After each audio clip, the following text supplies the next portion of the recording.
So apparently, I can't read.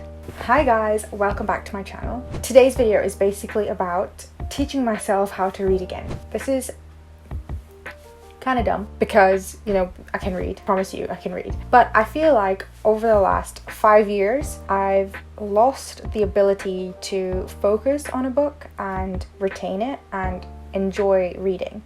Now, as a teenager, I used to read a lot. I would get really lost in the story of a book, and they were all kind of fiction based, like things like Twilight. I read it without telling my friends because I was that embarrassed. And The Girl with the Dragon Tattoo, it's one of my favorite books as a teen. And just a lot of murder mysteries, like random ones that you could buy for a pound in a car boot sale or charity shop. I would read those. My book wish list keeps growing and growing and growing, and I don't really make any dents in them. So I've decided, I'm gonna actually formally teach myself how to read, especially non-fiction books again.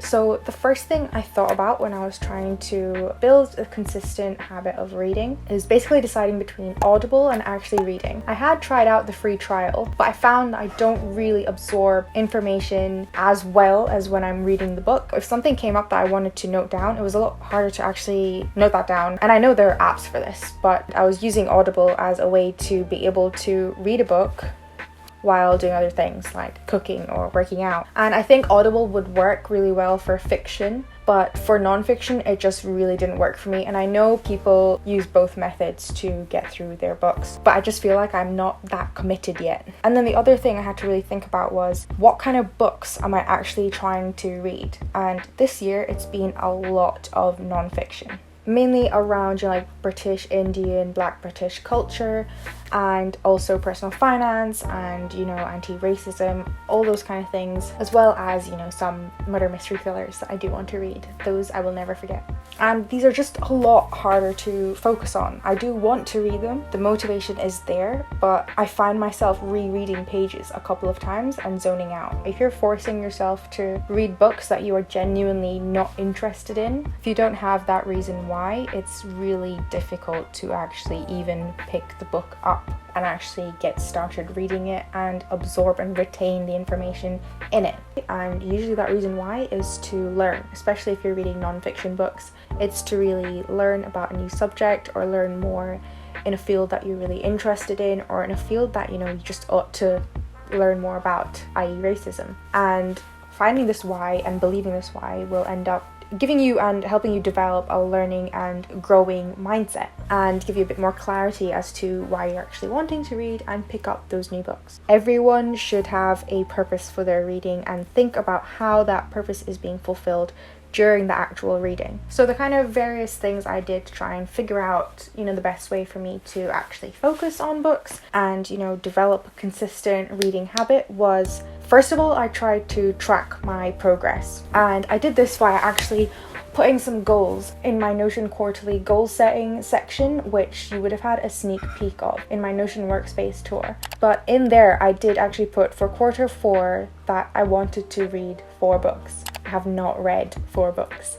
And I thought, by putting that goal in there, breaking down, I'm going to read this book between this time period, that didn't really do much apart from, just exist in my goal setting planner. I didn't really act on that information at all. I kind of just forgot that I even made that goal until I was reviewing my quarter 4 goal progress a couple of weeks ago. So yeah.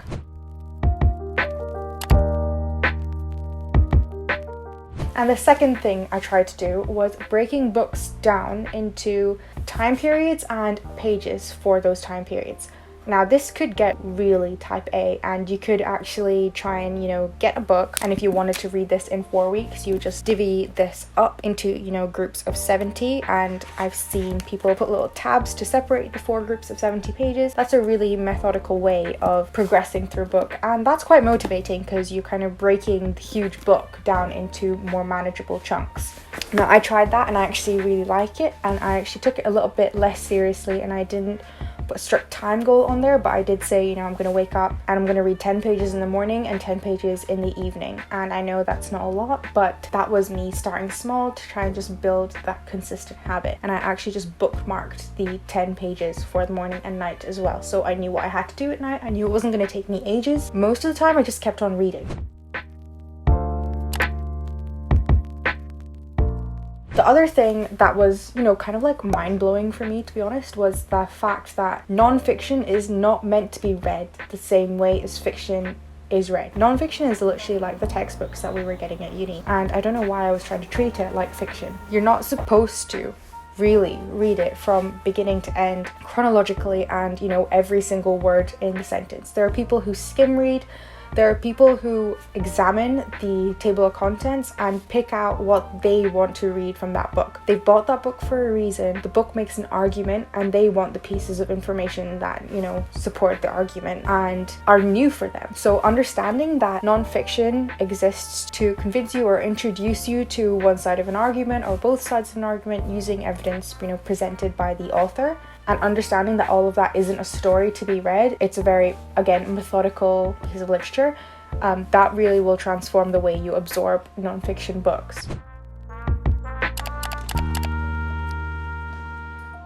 I did struggle with this at the beginning a little bit because I struggled to leave bits of books out or skim read because I get like reading FOMO.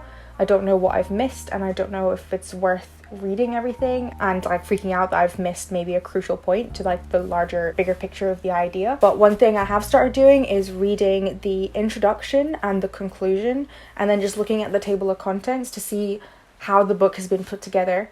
And then there are areas that I know I'm going to really pay attention to or read more attentively because I'm aware of what's coming and I'm aware of, you know, like what I want from that book. Instead of putting this like overall goal in my quarterly goals planner, I've basically just documented book by book in a separate database in Notion because, you know, the answer to everything is a database in Notion. And I have put in the book, I've not put in any kind of like progress tracker, but I have put in a kind of reflection and review section to remember what I'm gaining from the book so that, you know, I know that it's answering questions that I have or contributing to knowledge that I'm lacking in, and to just be able to document any notes and highlights and quotes that I take away from the book. And the questions I really like in reflecting on a book and reviewing it once I finished is, number one, how would I explain this book to a friend if I was just, you know, recommending it in a sentence or two? 3 key takeaways from the book, and 3 key takeaways that I'm going to actually apply to my life if it is, you know, a book that relates to my life. So that was a little roundup of a couple of tips that have helped me to learn how to read again and learn how to enjoy reading again, as well as, you know, just motivating myself to make progress throughout all the books that I've bought this year. And now for the little mini book haul. So I've actually got my Kindle as well as my books here as well. So I finished 3 of these. I'm yet to start, well, I've started the other 3. I'm kind of making progress through the books depending on what mood I'm in, but definitely reading at least one of them a week. So the first one is Mixed Feelings by Naomi Shimada and Sarah Raphael. And this one is really about social media and how it kind of changes our lives, affects our lives, and how we should approach using it basically throughout our lives. And I'm finding it really interesting because it basically delves into Naomi and Sarah's actual experience with social media. A couple of cool people I follow on social media have read this, so that's why I've picked it up. But yeah, I've started this and I really like it. And I also kind of get freaked out by the little mirror at the front. It's like Black Mirror-y, but not Black Mirror-y. So Rainbow Mirror-y. The 3 that I finished this year are Why I Am a Hindu by Shashi Tharoor, who has written a really good book on the Raj as well. I've forgotten the name of it, but I'll put a little pop-up on screen. Both these books are really good, and they're just a way for me to basically just learn a bit more about my faith and my culture, because I didn't really know enough before. But I'm not going to comment too much on this because I'm not sure how I feel about Shashi Tharoor. The second one that I've actually finished is The Good Immigrant by Nikesh Shukla. This one is amazing. If you're an immigrant in the UK, if you're a first, second, third generation immigrant, highly suggest you read this. It was highly relatable. It made me laugh sometimes, it made me want to cry sometimes, and I don't want to give too much away because it was just really good and emotionally provoking, but I would highly recommend it. And the third one I finished, I'm not going to try and explain why you need to read this book because you just just need to read this book. And then the other two that I've started are The 4 Hour Work Week by Timothy Ferriss, and this is highly regarded in the YouTube world. And there's so many points in this book that I love and that I've literally applied to my life already. And this is one of the books that I feel like you just have to read during your lifetime anyway. Reading it as a young adult is quite, oh my god, I just called myself a young adult. And it's a perfect book for like realizing, you know, this is not it. This was never it. Why was I aspiring to this? It's a great book for kind of getting you out of that mindset and just transforming it a little bit. So yeah, definitely a must read. And then the other one is Sway by Dr. Pragya Agarwal. And this one's about unconscious bias, and I've just started it, so I've not really made too much progress, but I know I'm going to love it because I follow Dr. Agarwal on Instagram. And oh, I've just realized the recommendation on the front of the book is actually from Nikesh Shukla.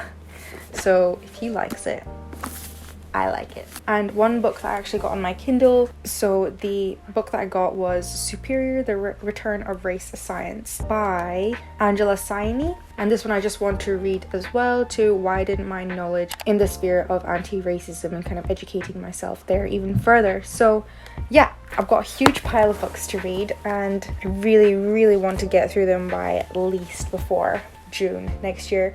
I'm giving myself 6 months, and I don't know if that's a really long time or a really short time, but yeah, hope you enjoyed this video. I hope that, you know, it was relatable because I'm admitting that I can't read. I hope you enjoyed this video, and I'll see you next week. Bye!